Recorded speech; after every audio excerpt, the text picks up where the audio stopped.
Hello, welcome back everyone to the Linguisphere Academy podcast. I'm Alex, and today is a very special episode, not just because of the topic, but because of what this time of year means for so many people around the world. And I'm Sam, right here with you. And Alex is right. Today we're talking about something that touches the lives of nearly 2 billion people. That's almost a quarter of the world's population. Our topic today is Ramadan. For our Muslim listeners, this is your month. For our non-Muslim listeners, this is your chance to understand something beautiful and important about your fellow humans. We've had so many requests for this episode over the years. People want to understand what Ramadan is, why it matters, and how to talk about it respectfully in English. So today, we're going to cover all of that. We'll talk about what Ramadan is, when it happens, why Muslims fast, the spiritual meaning behind it, the daily routine, special nights, and how Ramadan ends. We'll also share vocabulary and phrases you can use to talk about Ramadan in English. As always, we'll speak clearly and keep it friendly. This is a conversation between friends learning about something beautiful together. By the end, you'll understand Ramadan in a deeper way. So, get comfortable. Let's start at the very beginning. Sam, what is Ramadan? Ramadan is the 9th month of the Islamic lunar calendar. It's the holiest month in Islam, and it's observed by Muslims all over the world. During this month, Muslims fast from dawn until sunset. They don't eat, they don't drink, and they abstain from other physical needs during daylight hours. But it's so much more than just not eating and drinking. Fasting is the physical part, but the spiritual part is even bigger. Exactly. Ramadan is a month of prayer, reflection, community, and spiritual growth. It's a time to get closer to God, to purify the heart, to practice self-discipline, and to feel empathy for those who are less fortunate. Why is this particular month so special? What makes Ramadan different from other months? The reason Ramadan is so special goes back to the very beginning of Islam. It was during this month, more than 1,400 years ago, that the first verses of the Quran were revealed. Muslims believe that the Quran is the ultimate guidance for humanity, and it was sent down during this blessed month. So, it's like a celebration of the revelation itself, the month when the message came down. Exactly. And because of that, Ramadan is considered the most sacred month of the year. Muslims believe that good deeds done during this month bring greater reward than at any other time. So people try to do more good deeds, pray more, read more Quran, give more charity, and be better people. Now, when does Ramadan happen? This is something that confuses a lot of people because the date changes every year. Great question. Ramadan follows the Islamic lunar calendar. The Islamic calendar is based on the cycles of the moon, not the sun, like the Gregorian calendar. A lunar year is about 10 to 12 days shorter than a solar year, so Ramadan moves backward about 10 to 12 days each year. So this year, 2026, when is Ramadan? For 2026, Ramadan is expected to begin around the middle of February, depending on the sighting of the crescent moon. In some countries, it might start a day earlier or later. This is because different regions may sight the moon on different days. And how long does it last? Ramadan lasts for 29 or 30 days, again depending on the sighting of the moon. It ends with the celebration of Eid al-Fitr. Now, let's talk about the fasting itself. What does fasting during Ramadan involve? Fasting during Ramadan means abstaining from food, drink, and other physical needs from dawn until sunset. But it's not just about physical things. Muslims also try to avoid negative behaviors like gossiping, lying, arguing, and getting angry. The goal is to purify both the body and the mind. So, it's a complete package, physical fasting plus spiritual and moral discipline. Exactly. The purpose of fasting is to develop what's called taqwa in Arabic, which means God consciousness or mindfulness of God. When you're hungry and thirsty, you're constantly reminded of why you're doing this. It keeps God in your mind throughout the day. That's beautiful. It turns every moment of hunger into a moment of spiritual awareness. Yes, and it also builds empathy. When you feel hunger yourself, you remember what it's like for people who are hungry every day, not by choice. It makes you more grateful for what you have and more generous toward others. Now, who is required to fast? Is it everyone? Fasting during Ramadan is one of the 5 pillars of Islam. That means it's obligatory for all adult Muslims who are physically and mentally capable, but there are exceptions. What are the exceptions? People who are exempt from fasting include children who haven't reached puberty, the elderly who are too weak, people who are sick, especially if fasting would harm them, travelers on long journeys, women who are pregnant or breastfeeding, women who are menstruating. So, if someone can't fast for a valid reason, what do they do? It depends on the situation. If someone is temporarily unable to fast, like a traveler or a woman who is menstruating, they're expected to make up the missed days later after Ramadan. If someone has a chronic illness and will never be able to fast, they can feed a poor person for each missed day instead. That shows the mercy in the religion. It's not meant to harm people, it's meant to help them grow. Exactly. God doesn't want to burden people beyond their capacity. Now, let's talk about the daily routine during Ramadan. What does a typical day look like for someone fasting? A typical day during Ramadan has 2 main meals. The first is called sahur or seri. This is the pre-dawn meal. Sahur.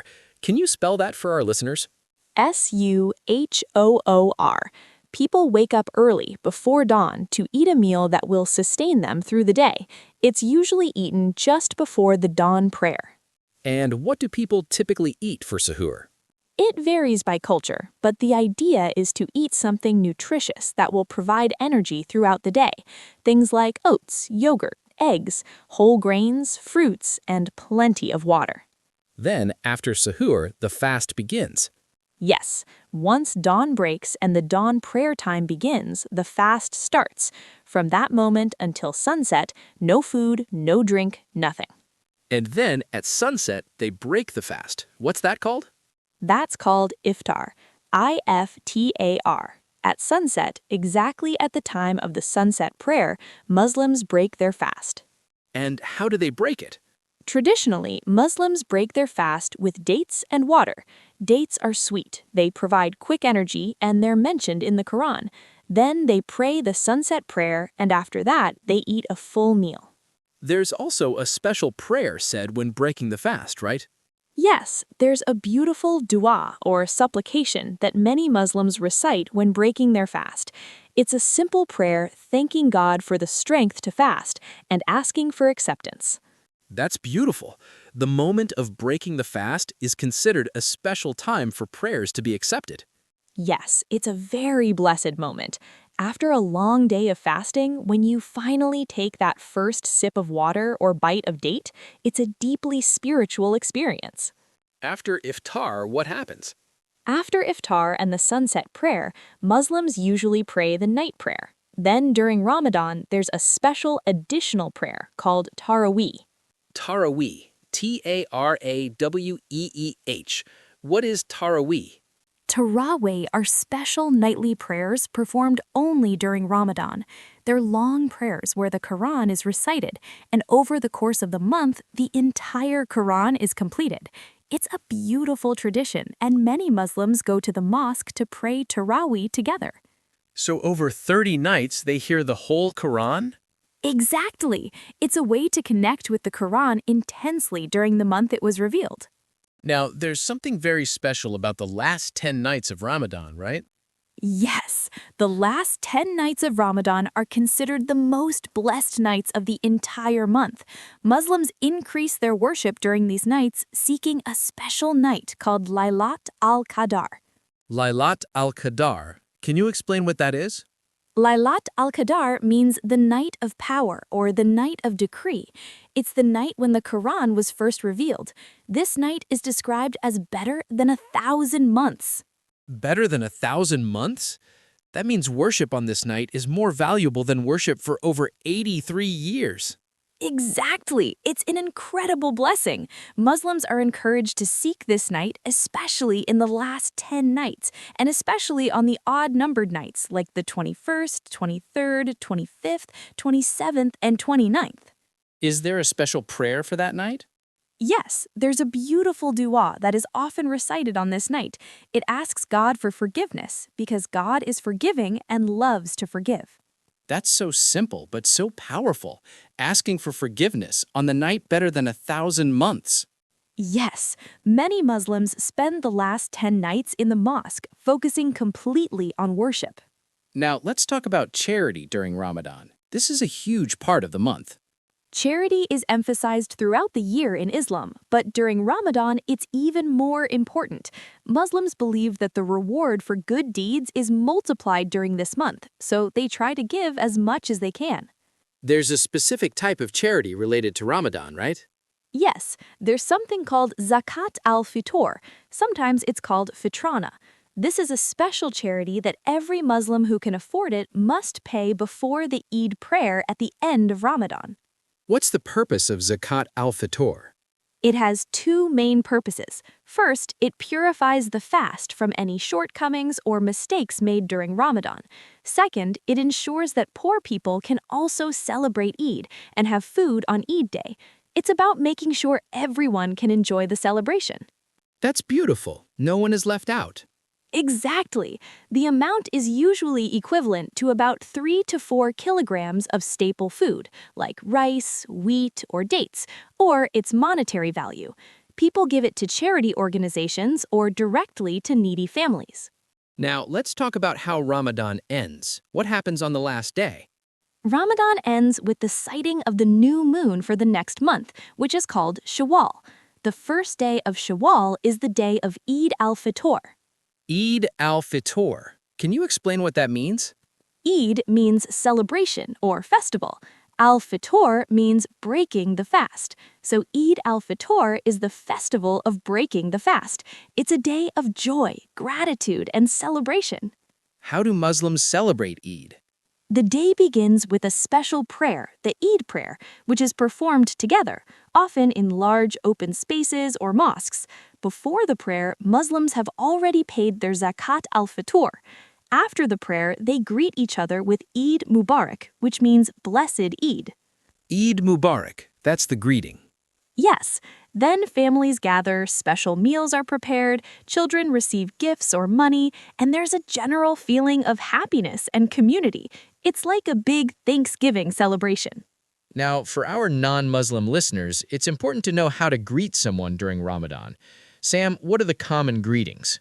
There are two main greetings you'll hear. Ramadan Mubarak. This means blessed Ramadan. It's like saying, I wish you a blessed month. Ramadan Kareem means generous Ramadan. It's like saying, may Ramadan be generous to you.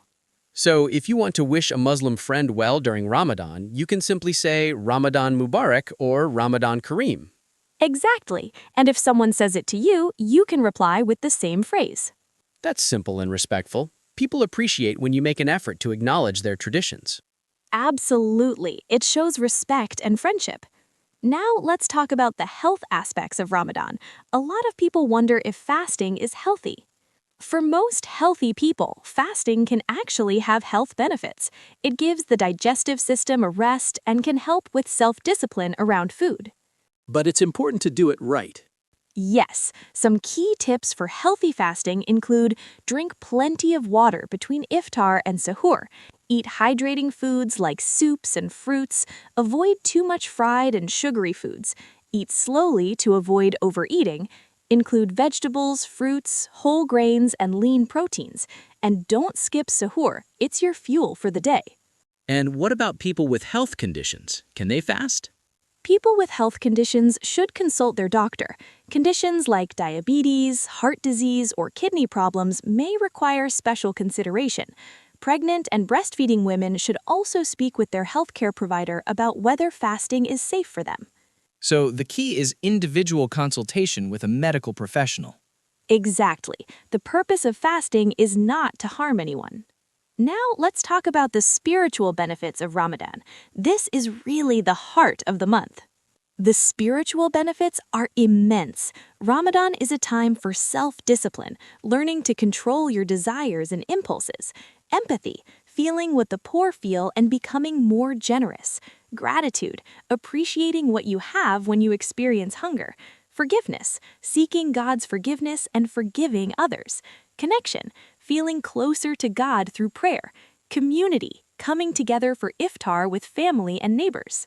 It's like a spiritual reset button, a chance to become a better person. Exactly, and the hope is to carry those improvements beyond Ramadan. The goal isn't to be good just for 30 days, but to use those 30 days to build habits that last all year. Now, let's talk about some vocabulary and phrases related to Ramadan that our listeners can use. Great idea. Here are some key words. Ramadan, the holy month itself. Fasting, the act of not eating or drinking. Fast, the period of not eating. Verb to fast. Suhoor or sehri, the pre-dawn meal. Iftar, the meal to break the fast at sunset. Dua, supplication or personal prayer. Tarawih, special nightly prayers during Ramadan. Lailat al-Qadar, the night of power, better than 1,000 months. Zakat al-Fitr, or Fitrana, special charity given before Eid. Eid al-Fitr, the celebration at the end of Ramadan. Eid Mubarak, blessed Eid, the greeting. Ramadan Mubarak, blessed Ramadan, a greeting during the month. Ramadan Kareem, generous Ramadan, another greeting. That's a great list. Practice saying these words. They'll help you talk about Ramadan with confidence. And if you're ever invited to an iftar meal, these words will help you understand what's happening and participate in the conversation. Now, let's talk about how non-Muslims can be respectful and supportive during Ramadan. This is so important. If you have Muslim friends, colleagues, or neighbors, here are some simple ways to show respect. Be aware that they're fasting. Try not to eat or drink in front of them if you're in a one-on-one situation. In group settings, it's fine, but be considerate. Avoid scheduling lunch meetings during Ramadan. If you need to meet, suggest meeting after sunset. Learn the greetings. A simple Ramadan Mubarak goes a long way. Be understanding about energy levels. People fasting might have less energy, especially in the afternoon. Be patient. If you're invited to an iftar meal, go. It's a wonderful experience. You'll be welcomed warmly. Don't ask, not even water? Yes, not even water. It's part of the fast. Those are excellent tips. It's all about respect and understanding. And most Muslims are happy to answer questions if you're genuinely curious. Just ask respectfully. Now let's talk about something beautiful, the diversity of Ramadan around the world. Oh yes, Ramadan is celebrated by nearly 2 billion people across the globe, and every culture has its own traditions. Give us some examples. In Egypt, they have beautiful lanterns called fanus that light up the streets. Children carry them and sing songs. In Indonesia, which has the world's largest Muslim population, people do a ritual cleaning before Ramadan where they bathe in springs to purify themselves. In Turkey, drummers walk through the streets before dawn to wake people for suhoor, a tradition that goes back centuries. In the Gulf countries, families gather for large iftar feasts, and many organizations distribute free iftar meals to workers and those in need. In Morocco, the sound of a cannon marks the moment of iftar. In Pakistan, people prepare special fried foods for iftar, like samosas and pakoras.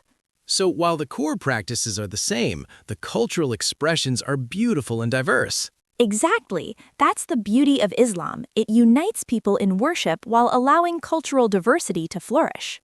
Now let's address something important. For some of our listeners, this might be their first Ramadan as a Muslim, or maybe they're new to practicing. What advice would you give them? First, welcome. This is a beautiful journey. My advice would be start slowly. If you're new to fasting, don't expect perfection. Focus on the basics. Connect with community. Go to the mosque for tarawih. Break fast with others. Ramadan is better together. Set small goals. Maybe read 1 page of Quran a day. Maybe give a small charity each day. Small, consistent actions add up. Don't be hard on yourself. You'll have good days and hard days. That's normal. Keep going. Make lots of dua. Talk to God. Share your heart. This is the month for it. Prepare your body, eat well at suhoor, drink water, rest when you can. Focus on the spiritual, not just the physical. The hunger is a reminder, but the goal is connection with God. That's beautiful advice. And for those who have been observing Ramadan for years, what would you say? For those who have done this before, I'd say don't let it become routine. Every Ramadan is a new opportunity. Try something new this year. Read the Quran with translation. Volunteer. Forgive someone. Make a change that lasts beyond the month. Now let's pull all of this together with a story. Let's follow a Muslim family through Ramadan. Imagine the Ahmed family. It's the night before Ramadan. The family is gathered, excited. They've prepared food for suhoor. They're waiting for the moon sighting announcement. The announcement comes. Tomorrow is the first day of Ramadan. Ramadan Mubarak, they say to each other. There's a feeling of joy and anticipation. That night, they pray Tarawih together at the mosque. The recitation is beautiful. The Quran fills the air. Early the next morning, before dawn, the mother wakes everyone for suhoor. They eat a light meal, drink water, then they pray together. The day begins. Father goes to work, children go to school. It's a normal day, but different. They're aware of their fast. When lunchtime comes, they sit with colleagues but don't eat. It's a test of patience. As the sun gets lower, the anticipation builds. The family starts preparing iftar. Dates, soup, salad, the main meal. They set the table together. Then they hear the call to prayer. Time to break the fast. Father takes a date, makes a prayer, he eats. Then they all break their fast together. After the sunset prayer, they eat the meal together. There's laughter, conversation, gratitude. Then they pray the night prayer and Tarawih, maybe at home, maybe at the mosque. This becomes the rhythm for 30 days. Some days are easier, some days are harder, but through it all, there's a sense of purpose, of community, of drawing closer to God. Then, near the end, the last 10 nights come. The family increases their worship. They pray longer. They make more dua. They seek Laylat al-Qadr. In one of those nights, the father stays at the mosque. The children, even the young ones, try to pray extra. The mother makes dua for her family late into the night. Then the moon is sighted again. Ramadan is over. Tomorrow is Eid. On Eid morning, they wake up early, shower, put on their best clothes. They eat a small breakfast before heading to the Eid prayer, a sign that the fasting is over. At the prayer ground, they see friends and neighbors. Eid Mubarak! Eid Mubarak! There are hugs and smiles. The prayer is offered, then a sermon about gratitude and community. After the prayer, they visit family, grandparents, aunts, uncles, cousins. There's food everywhere. Children received gifts and money. The day is full of joy. And in the evening, they reflect. Ramadan has passed. They feel a mix of sadness that it's over and gratitude for what they experienced. That's the cycle. That's Ramadan, a month of fasting, prayer, community, and transformation. That's beautiful. Thank you for sharing that story. Now, for our listeners, whether you're Muslim or not, we hope this episode has helped you understand Ramadan better. For our Muslim listeners, Ramadan Mubarak. May this be your best Ramadan yet. For our non-Muslim listeners, now you have the knowledge to understand and respect this beautiful tradition, and you have the vocabulary to talk about it in English. Remember, understanding each other's traditions is one of the best ways to build bridges between people. We're all human. We all have our beautiful ways of connecting with the divine, with our communities, and with ourselves. So here's your challenge for this week. If you have Muslim friends, colleagues, or neighbors, try saying Ramadan Mubarak to them. Just that simple greeting. See how they light up. And if you're Muslim, share your Ramadan with someone who might not know about it. Invite them to iftar. Explain what you're doing. Build that bridge. Thank you for spending this time with us. This episode was special for us. We hope it was special for you, too. We'll be back next week with another topic to help you on your journey. Until then, peace be with you all. And hey, before you go, if you found this episode helpful, please hit that subscribe button. It's free, it takes 2 seconds, and it means you'll never miss an episode. Yes, please. And if you're watching on YouTube, click that red button below and ring the bell. Leave us a comment and tell us, what did you learn about Ramadan today? Are you observing Ramadan? Share your experiences with us. Subscribe, comment, share. It helps more people find us and learn about these important topics. Thanks again, everyone. Ramadan Mubarak to those observing, and to everyone else, have a beautiful month. Bye.